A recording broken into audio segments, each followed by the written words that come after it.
ഹിന്ദുക്കൾക്ക് മാത്രം എന്താണ് ഇത്രയേറെ മതഗ്രന്ഥങ്ങളുള്ളത്? ഇതിൻ്റെ വല്ല ആവശ്യമുണ്ടോ? മതം മനുഷ്യൻ സമയം കളയാൻ വേണ്ടി മാത്രമുള്ള ഒരു പരിപാടിയല്ലേ? മറ്റ് മതങ്ങൾക്ക് ഓരോന്നല്ലേ ഉള്ളൂ പ്രധാനപ്പെട്ട ഗ്രന്ഥങ്ങൾ. അളന്നു കുറിച്ച് ഓരോ സെൻറ്റൻസിന് നമ്പറും കൊടുത്ത് പഠിക്കാൻ എളുപ്പമല്ലേ? ഇതന്നെ ഇത്രയും എഴുതി വെച്ചേക്കുന്നത് എന്തിനാ? ഏതാണ് പഠിക്കേണ്ടതെന്നൊരു കൺഫ്യൂഷൻ ഉണ്ടാക്കുന്നതല്ലേ എന്നൊക്കെ നമുക്ക് തോന്നാം. ഏതൊരു ഹൈന്ദവനും തോന്നാമത്. അത് എങ്ങനെയാണെന്ന് നമുക്കൊന്ന് വിലയിരുത്തി നോക്കാം. നമ്മൾ ജീവിതത്തെ വിലയിരുത്തുകയാണ്. മനുഷ്യൻ വൈകാരിക മേഖലയൊക്കെ വേണ്ടത്ര വികസിച്ച് കഴിഞ്ഞപ്പോഴാണ് വേദങ്ങൾ രചിക്കപ്പെട്ടത്. ഈ വേദങ്ങൾ മനുഷ്യനെ വിവിധ വശങ്ങളിലൂടെയുള്ള ഒരു വിലയിരുത്തലാണ്. അപ്പോഴത്തെ അവസ്ഥ മനുഷ്യൻ്റെ വേദങ്ങൾ എഴുതിയ 7500 കൊല്ലം മുമ്പ് മനുഷ്യൻ എങ്ങനെയായിരുന്നു, അവൻ്റെ മനസ്സ്, വിചാരങ്ങൾ, അവൻ്റെ ആവശ്യങ്ങൾ, അനാവശ്യങ്ങൾ, പുറത്തുനിന്ന് വരാവുന്ന പ്രശ്നങ്ങൾ, ഇതൊക്കെ എങ്ങനെ കൈകാര്യം ചെയ്യണം എന്നതിനെ സംബന്ധിച്ച് കൃത്യമായൊരു രൂപരേഖ തയ്യാറാക്കുന്നതാണത്. എന്ന് പറഞ്ഞാൽ ഉദാഹരണങ്ങളിലൂടെ, കഥകളിലൂടെ, ചില നിഗമനങ്ങളിലൂടെ ഒക്കെ മന്ത്രരൂപേണയാണ് എഴുതുന്നത്. അതിന് അക്ഷരങ്ങളുടെ ഓരോ ശ്ലോകത്തിലുള്ള അക്ഷരങ്ങൾക്ക് കണക്കുണ്ട്. അതീന്ദ്രിയ ബോധമുള്ള വലിയ സന്യാസിമാരാണ്, വലിയ ഋഷികളാണ് എഴുതിയത്. അപ്പോൾ അത് മന്ത്രശക്തിയുള്ളതാണ് അവയെല്ലാം. അങ്ങനൊരു ഗുണം അതിനുണ്ട്.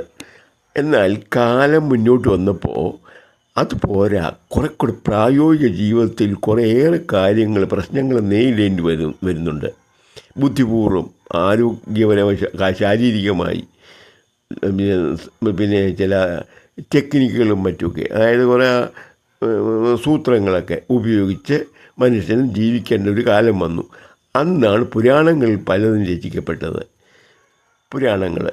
ഈ പുരാണങ്ങൾ ഒത്തിരിയുണ്ട്. പുരാണങ്ങളിൽ നമ്മൾ സാധാരണ കേരളത്തിൽ ഏറ്റവും കൂടുതൽ ഉപയോഗിക്കുന്നത് അധ്യാത്മരാമായണവും ഭാഗവതവും ശിവപുരാണവും ഭഗവത്ഗീതയും ഹരിനാമകീർത്തനവും നാരായണീയവും ഇത്രയും ഗ്രന്ഥങ്ങളാണ് സാധാരണ നമ്മൾ ഉപയോഗിക്കുന്നത്. ഇത് തന്നെ വ്യത്യസ്തങ്ങളാണ്. കഥകൾ വ്യത്യസ്തങ്ങളാണ്, പ്രതിപാദന രീതി വേറെയാണ്, ആശയങ്ങൾ വേറെയാണ്, വ്യത്യസ്ത രീതിയിലുള്ള പ്രതിപാദന രീതിയാണ്. ഇതൊക്കെ എന്തിനാണ്? എന്തെങ്കിലും ഒന്ന് പോരെ? സമയം കളയാൻ പറ്റുമോ? ജീവിതത്തിൻ്റെ ബന്ധപ്പാടിൽ ജീവിക്കാൻ വേണ്ടി പണം വേണം, സമ്പത്ത് വേണം. അതിൻ്റെ ബന്ധപ്പാടിൽ ഇതെല്ലാം പഠിച്ചുകൊണ്ടിരിക്കാൻ നേരമുണ്ടോ? ഒരു കുഴപ്പമില്ല. പഠിച്ചാലും ഒരു കുഴപ്പമില്ല. ഒന്നെങ്കിലും ഒന്ന് പഠിച്ചാൽ മതി, ഏതെങ്കിലും സൗകര്യമുള്ളത്. പഠിച്ചാൽ എന്താ ഗുണമെന്ന് ചോദിച്ചാൽ, ജീവിതത്തിൻ്റെ അനേക വശങ്ങളിലൂടെയുള്ള മനുഷ്യനെ വിലയിരുത്തുകയാണ്. ആ വിലയിരുത്തൽ അവനെ അങ്ങ് വികസിപ്പിക്കുക ചെയ്യുന്നത്. അവൻ്റെ ഉള്ളങ്ങ് വികസിപ്പിക്കുക, അവൻ്റെ ബോധതലം അങ്ങ് ഡെവലപ്പ് ചെയ്യുക ചെയ്യുന്നത്. ബോധതലം അങ്ങ് വിപുലമാകും. അതാണ് ഇതെല്ലാം പഠിച്ചാലുള്ള ഗുണം. ഇല്ലെങ്കിൽ നമുക്ക് ജീവിച്ചു പോവാം. കപ്പയും ചക്കയും ചോറും ഇഡ്ഡലിയൊക്കെ തിന്ന് ന്യായമായ ഒരു മനുഷ്യൻ ജീവിക്കാൻ ഇതൊന്നും വേണ്ട. ഇതൊന്നും പഠിച്ചില്ലെങ്കിലും ജീവിക്കാം. പിന്നെ ഏതെങ്കിലും ഒന്നെങ്കിലും പഠിച്ചാൽ അതിൻ്റേതായ പരിഗണന, അതിൻ്റേതായ വളർച്ച കൂടുതൽ വരും. നമ്മളുടെ ഈ സിനിമ പാട്ടെഴുതുന്ന വയലാറും ശ്രീകുമാരൻ തമ്പിയും പോലും അവരുടെ ജീവചരിത്രം പറയുന്നുണ്ട്. ചെറുപ്പത്തിൽ പല പുരാണങ്ങളും അവഗാഠമായിട്ട് പഠിച്ചവർ, അതിലൂടെയാണ് അവരുടെ ആ വാക്കിൻ്റെ ആ പ്രയോഗവും അർത്ഥവ്യാപ്തിയും ഓരോ വാക്കിൻ്റെയും മനസ്സിലാക്കിയത്. അതുകൊണ്ടാണ് ഇത്ര ഭംഗിയായിട്ട് പാട്ടുകൾ എഴുതാൻ സാധിക്കുന്നത്. അത്രയും പഠിക്കാത്ത ഒരാളിന് അത്ര നന്നായിട്ടൊരു പാട്ട് എഴുതാൻ സാധിക്കുകയില്ല. ശ്രീകുമാരൻ തമ്പിയോ അല്ലെങ്കിൽ വയലാറോ എഴുതുന്ന പാട്ട് മലയാളി ഉള്ള കാലത്ത് മറക്കുമോ? എന്ത് മധുരപരമായ സംഗീതമാണ്, എന്ത് സാഹിത്യമാണ് ഉപയോഗിച്ചിരിക്കുന്നത്. എല്ലാം നല്ലതല്ലേ? അന്നതുപോലെ എത്ര കൂടുതൽ പുരാണങ്ങൾ പഠിക്കുന്നോ അത്രയും വിപുലപ്പെടുകയാണ് ചെയ്യുന്നത് അവൻ്റെ മനസ്സ്, അവൻ്റെ വ്യക്തിത്വം, അവൻ്റെ കഴിവുകൾ. അപ്പം അത് കുറേ പഠിച്ചാൽ അത്രയും ഡെവലപ്പ് ചെയ്യും. കൂടുതൽ പഠിച്ചാൽ ഒത്തിരി ഡെവലപ്പ് ചെയ്യും, വലിയ ആളാകാം. അങ്ങനെ വലിയ രീതിയിൽ പഠിച്ചവരാണ് നമ്മളുടെ സാഹിത്യകാരന്മാരെല്ലാവരും. നമ്മുടെ എം കെ സാനുവും സുമാൻ അഴീക്കോടും ഒക്കെ അവകാശമായിട്ട് പഠിച്ചതാണ് ചെറുപ്പം മുതൽ തന്നെ. അതാണ് അവർക്ക് ഈ ഈ എം കെ സാനു ആണെങ്കിൽ കുറേ വർഷങ്ങൾക്ക് മുൻപ് പദ തർജ്ജിമ മഹാഭാരതത്തിൻ്റെയും രാമായണത്തിൻ്റെയും മാതൃഭൂമിയിൽ പത്രത്തിൽ വന്നിരുന്നു ദിവസവുമായിട്ട്. എന്തൊരു വിലയിരുത്തലാണെന്നറിയാമോ? അത്രയും സാധിച്ചത് അവഗാഢമായൊരു വായനയും പഠനവും നടത്തിയതുകൊണ്ട് മാത്രമാണ്. ഒരു സാധാരണ മനുഷ്യന് ചെയ്യാൻ പറ്റുമോ, വിലയിരുത്താൻ പറ്റുമോ? എത്ര വലിയ വിപുലമായ ആശയങ്ങളാണ്. മഹാഭാരതത്തിലാണ് 200-ലധികം മെയിൻ കഥാപാത്രങ്ങളും വേറെയും കുറേ കഥാപാത്രങ്ങളുമുണ്ട്. ഇതെല്ലാം കൂട്ടിയാണ് എഴുതപ്പെട്ടിരിക്കുന്ന ഈ മഹാഗ്രന്ഥത്തിൻ്റെ ഒരു തെറ്റും വരാതെ ഇത്ര ഭംഗിയായിട്ട് എഴുതണമെങ്കിൽ ഇതുപോലുള്ള മഹാന്മാർക്കേ പറ്റൂ. അവരത് നന്നായിട്ട് പഠിച്ചവരാണ്. അങ്ങനെ പഠിച്ചവരാണ് നമ്മുടെ സാഹിത്യകാരന്മാരിൽ 90%. ഇതുപോലുള്ള ഈ ഹൈന്ദവ പുരാണങ്ങൾ വളരെ അവഗാഢമായിട്ട് പഠിച്ചവർ തന്നെയാണ്. യൂറോപ്പിൽ ഇതുപോലുള്ള ഗ്രന്ഥങ്ങളൊക്കെ ഉണ്ട്. അത് അവരുടെ അരിസ്റ്റോട്ടിൽ പോലെയുള്ള മഹാന്മാരുടെ ചിന്താധാര വലിയ ബുക്കുകളായിട്ട് എഴുതിയിട്ടുണ്ട്. അതൊക്കെ വായിച്ച് നന്നായിട്ട് പഠിച്ചവരാണ് അവർക്കൊക്കെ ഇത്ര നന്നായിട്ട് രചനകൾ നടത്താൻ പറ്റുന്നത്, അവിടുത്തെ എഴുത്തുകാർ. അതുപോലെയാണ് നമ്മൾക്ക് വലിയ രചനകൾ നടത്തണോ ധാരാളം പഠിക്കേണ്ടതുണ്ട്, ധാരാളം വായിക്കേണ്ടതുണ്ട്, വാക്ക് സാമർഥ്യം ഉണ്ട്, ആശയങ്ങളുടെ ക്രമീകരണമുണ്ട്, മനുഷ്യ മനസ്സിൻ്റെ വിചിത്രമായ സ്വഭാവങ്ങളെക്കുറിച്ച് പഠിക്കണം, അവനെ ഓരോന്നും എങ്ങനെ പ്രതികരിക്കുമെന്ന് പഠിക്കണം, ഓരോ തട്ടിലുള്ള ആൾക്കാരുടെ മനസ്സറിയണം. ഇങ്ങനത്തുള്ളതൊക്കെ അറിയണമെങ്കിൽ ഏത് രീതിയിൽ ജീവിതത്തിൽ ഏറ്റവും നന്നായിട്ട് ജീവിക്കാൻ കഴിയണമെങ്കിൽ, ഏറ്റവും മെച്ചപ്പെട്ട രീതിയിൽ ജീവിതം മുന്നോട്ട് കൊണ്ടുപോകണമെങ്കിൽ ഈ ഒരു ഹൈന്ദവൻ ചെയ്യേണ്ടത് അവൻ കിട്ടുന്ന ഒരു 4-5 എണ്ണം ഗ്രന്ഥങ്ങളെങ്കിലും നന്നായിട്ടത് വായിച്ച് അതിൻ്റെ അർത്ഥം നന്നായിട്ട് ഗ്രഹിച്ച് വിശകലനം ചെയ്യണം. മഹാഭാരതം, രാമായണം, പിന്നെ നാരായണീയം പഠിച്ചാൽ കൊള്ളാം. നാരായണീയം, ഭഗവത്ഗീത, ഇതൊക്കെ എന്ന് പറഞ്ഞാൽ ഇത്രയും പഠിക്കാൻ ഒത്തിരി കാലം വേണ്ടല്ലോ. ഇത് പഠിത്തത്തോടൊപ്പമോ അല്ലെങ്കിൽ സമയം കിട്ടുമ്പോഴോ ഇതിൻ്റെ ഒന്ന് കൃത്യമായിട്ടൊന്ന് വിശകലനം ചെയ്ത് പഠിച്ചാൽ ഒരു മനുഷ്യന് ജീവിതത്തിൽ ആവശ്യമുള്ള മിക്ക വിഷയങ്ങളെക്കുറിച്ചും അതിൽ പ്രതിപാദ്യമുണ്ട്. നമ്മൾ വിലയിരുത്താൻ നമുക്ക് പറ്റും, നമ്മളതിനെ കൈകാര്യം ചെയ്യാൻ നമുക്ക് പറ്റും. സാഹിത്യവാസന വർദ്ധിക്കും. സാഹിത്യവാസന കൃത്യമായിട്ടും വർദ്ധിക്കും. ഈ പുരാണങ്ങളുടെ ഒരു പ്രത്യേകതയാണ് ഇത്. പ്രത്യേകിച്ച് രാമായണവും ഭാഗവതവും ഭഗവത്ഗീതയൊക്കെ വായിച്ചാൽ ആ കഴിവ് വളരെ വർദ്ധിക്കും. അതിൽ തന്നെ രാമായണം, എഴുത്തച്ഛൻ്റെ രാമായണമാണ് സാഹിത്യവാസന ഒരു മനുഷ്യനിൽ അതിശക്തമായി വളർത്തിയെടുക്കുന്നത്.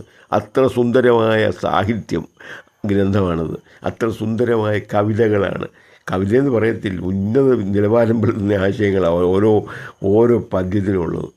അതൊക്കെ പഠിച്ച് അത് തയ്യാറായി വന്ന ആൾക്കാരാണ് നല്ല എഴുത്തുകാരായിട്ട് മലയാളത്തിലുള്ളത് തന്നെ. അല്ലാത്തവരുണ്ട്, അവരുടെ രചന അനുസരിച്ച് ആഴമില്ല, പരപ്പുമില്ല, പുറംപൂച്ചാണ്, ഒരു പുറത്തുകൂടെ ഓടി കണക്ക്. സാധാരണ വായനക്കാർക്ക് അത് പറ്റും. കുറച്ചുകൂടി വലിയ പഠനത്തിന് വിഷയം ആക്കാനൊന്നും പറ്റുകയില്ല. അതിനകത്ത് വലിയ കഴമ്പൊന്നും കാണുകയില്ല. പിന്നെ തൽക്കാലം ഒരു രസം, ഒരു സിനിമയിലെ കോമഡി പോലെ, അത്രയേ ഉള്ളൂ. എന്നാൽ ഈ സുമാർ അഴീക്കോടിൻ്റെയോ അല്ലെങ്കിൽ എം.കെ. സാനുവിൻ്റെയോ ഒരു ഗ്രന്ഥമെന്ന് പറഞ്ഞാൽ അതൊരു ജീവിതമാണ്. അത് പഠിച്ചാൽ അവൻ്റെ ആ ജീവിതം തന്നെ മാറും. അത്ര ഗംഭീരങ്ങളാണ് ചെറിയൊരു ബുക്ക് പോലും. സുമാർ അഴീക്കോട് ഒത്തിരി ഒന്നും എഴുതിയിട്ടില്ലെങ്കിലും എഴുതെല്ലാം വളരെ ഈടുവിട്ടതാണ്. തത്വമസി അദ്ദേഹത്തിൻ്റെ മഹത്തായ ഒരു ഗ്രന്ഥമാണ്. തത്വമസി നമ്മൾ ഈ സുമാർ അഴീക്കോടിൻ്റെ തത്വമസി ചെറിയ പുസ്തകമാണ്. ഒന്ന് വായിച്ചാൽ നമ്മൾ വേദങ്ങളിലേക്ക് തേടിപ്പോകും. നമ്മൾ വേദഗ്രന്ഥങ്ങൾ, ഉപനിഷത്തുകൾ നമ്മൾ കാശ് കൊടുത്ത് വാങ്ങിക്കും. അത്ര ആശയമാണ് ഈ വേദങ്ങളെക്കുറിച്ചുള്ളൊരു വിലയിരുത്തലെന്ന് വേണേൽ പറയാം. പ്രധാനപ്പെട്ട പല കാര്യങ്ങളും കോട്ട് ചെയ്തിട്ടുണ്ട് വേദങ്ങളിൽ നിന്നും ഉപനിഷത്തുകളിൽ നിന്നുമൊക്കെ. എന്നെ സംബന്ധിച്ചിടത്തോളം ഞാൻ ഏറ്റവും ഈ അടുത്ത കാലത്ത് വരെ ഞാൻ ഇഷ്ടപ്പെട്ടിരുന്ന 2 സാഹിത്യകാരന്മാരാണ് എം.കെ. സാനുവും സുമാർ അഴീക്കോടും. അവർ അവഗാഢമായിട്ട് ചെറുപ്പത്തിൽ മുതൽ പഠിച്ചതാണ് ഈ 2 ഗ്രന്ഥങ്ങളും. ഇതുപോലെ പഠിച്ച ആളാണ് നാരായണഗുരുസ്വാമി. ഈ ഗ്രന്ഥങ്ങളെല്ലാം നന്നായിട്ട് പഠിച്ച ആളാണ് അദ്ദേഹം. അതിൻ്റെ രചനകൾ ഇത്ര ഉന്നതമാകുന്നത് അതുകൊണ്ടാണ്. ഉന്നതമായ ആശയങ്ങളാണ്. ആശയങ്ങളാണ് ഇതിനകത്ത്. ചെറിയൊരു കൊച്ചൊരു നമുക്ക് കവിതയെന്ന് തോന്നും. ദൈവദശകം എന്തൊരാശയമാണ് കുത്തി നിറച്ചേക്കുന്നത്. നമ്മൾ പഠിച്ചാലും തീരെയില്ലാത്ത ആശയങ്ങളാണ് അതിനകത്ത് വെച്ചേക്കുന്നത്. അദ്വൈത സിദ്ധാന്തം സിമ്പിളായിട്ട് അദ്ദേഹത്തിന് മാത്രമേ അങ്ങനെ പ്രതിപാദിക്കാൻ പറ്റുള്ളൂ. ഈ ദൈവദശകത്തിൽ അദ്ദേഹം കാണിക്കുന്നുണ്ട്. അത് വലിയൊരു കഴിവാണ്. കുമാരനാശാൻ ഇത് തന്നെയാണ്.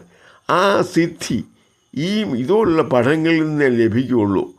അങ്ങനെയുള്ള മഹത് വ്യക്തികളിലേക്ക് ഒത്തിരി ഉയരണമെങ്കിൽ ഇതെല്ലാം പഠിക്കണം. ഇല്ലേ, ജീവിക്കാൻ ഇതൊന്നും വേണ്ട. ഇതൊന്നും പഠിച്ചില്ലെങ്കിലും ജീവിക്കാൻ, നന്നായിട്ട് ജീവിക്കാൻ പറ്റും.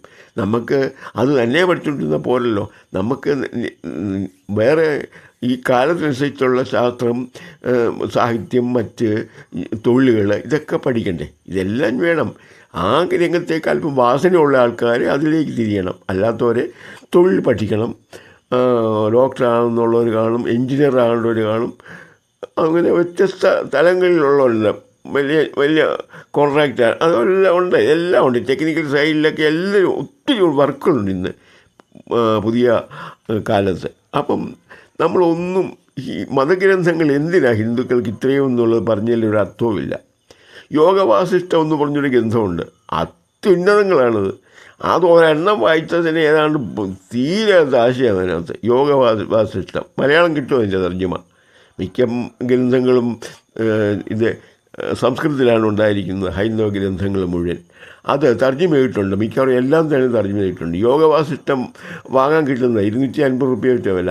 അത് വാങ്ങി ഒരൊറ്റ ആവർത്തിയെങ്കിലും ഒന്ന് വായിച്ചാൽ അത് അതിൻ്റേതായ ഗുണം കിട്ടും. ഹൈന്ദവ ഗ്രന്ഥങ്ങൾ മൂല്യം നിർണ്ണയിക്കാൻ മേലാത്തത്ര ഭയങ്കരമാണ്. യോഗികളാണ് അവ തയ്യാറാക്കിയത്. അത് ഭിക്ഷാന്തേഹികളും നമ്മൾ പറയുന്ന ആ തലത്തിൽ ഭക്ഷണം പോലും ആവശ്യം എപ്പോഴും വരാത്ത, ജീവിതത്തിൽ മറ്റൊന്നിനോടും ഒരു ഭ്രമമില്ലാത്ത ആൾക്കാർ മനുഷ്യ കുലത്തിന് വേണ്ടി എഴുതി തയ്യാറാക്കിയവയാണ് ഈ ഗ്രന്ഥങ്ങളെല്ലാം. അവർക്ക് പണം കിട്ടുമെന്ന് വിചാരിച്ചിട്ടല്ല, അവർ സേവനമാണ് ചെയ്തേക്കുന്നത്. അതൊന്ന് മനസ്സിലാക്കിയിട്ട് വേണം ഈ ഗ്രന്ഥങ്ങളെല്ലാം എന്തിനാണെന്ന് ചോദിക്കുന്നത്. ഇതൊക്കെ ഓരോ ആവർത്തിയെങ്കിലും വായിക്കാൻ പറ്റുന്നവരെ ഒന്ന് വായിക്കണം. അല്ലെങ്കിൽ ഏറ്റവും കുറഞ്ഞത് ഈ രാമായണവും മഹാഭാരതത്തിൻ്റെ അതിൻ്റെ ആ ആത്മീയാംശവും ജീവിതത്തിൻ്റെ രഹസ്യങ്ങളും മാത്രം എഴുതിപ്പെട്ടിട്ടുള്ളതാണ് ഈ ഭാഗവതം എന്ന് പറയുന്നത്. അത് പഠിച്ചാലും മതി. മഹാഭാരതം വലിയ ഗ്രന്ഥമാണ്, കഥകളാണ്. അതൊക്കെ ഒന്നിനൊന്ന് കളക്ട് ചെയ്ത് കിടക്കുന്നു. 200 കഥാപാത്രങ്ങളിൽ അധികം ഉണ്ട്. മെയിൻ കഥാപാത്രങ്ങൾ തന്നെ വളരെ പ്രധാനപ്പെട്ട കഥാപാത്രങ്ങൾ. ഇതെല്ലാം കൂടെ മനസ്സിൽ ഉറപ്പിച്ച് വായിക്കണമെങ്കിൽ ഒത്തിരി കാലം വേണം ഇത് മുഴുവൻ. അല്ലാതെ ഒത്തിരി ചുമ്മാ വായിച്ചൊന്നും കിട്ടുകയില്ല, മനസ്സിൽ കാണുകയില്ല. അത് ഞാനിത് പറഞ്ഞത് പലരും പറയുന്നുണ്ട് ഇത്രയും ഗ്രന്ഥങ്ങൾ എന്തിനാ മനുഷ്യനെ ബോറടിപ്പിക്കാൻ. ഒരു ബോറും ഇല്ല. സാഹിത്യകാരന്മാരോട് ചോദിച്ചാൽ അറിയാം. അവർ മഹത്ത് ഗ്രന്ഥങ്ങളായിട്ട് അവർ പൂജിക്കുന്നവരാ. ഈ സുമാരഴിക്കോടൊക്കെ ഉൾപ്പെടെ അങ്ങനെയായിരുന്നു. അവർ വളരെ വില മതിക്കുന്നവരാണ് ഈ ഹൈന്ദവ ഗ്രന്ഥങ്ങളെ. ഓക്കെ.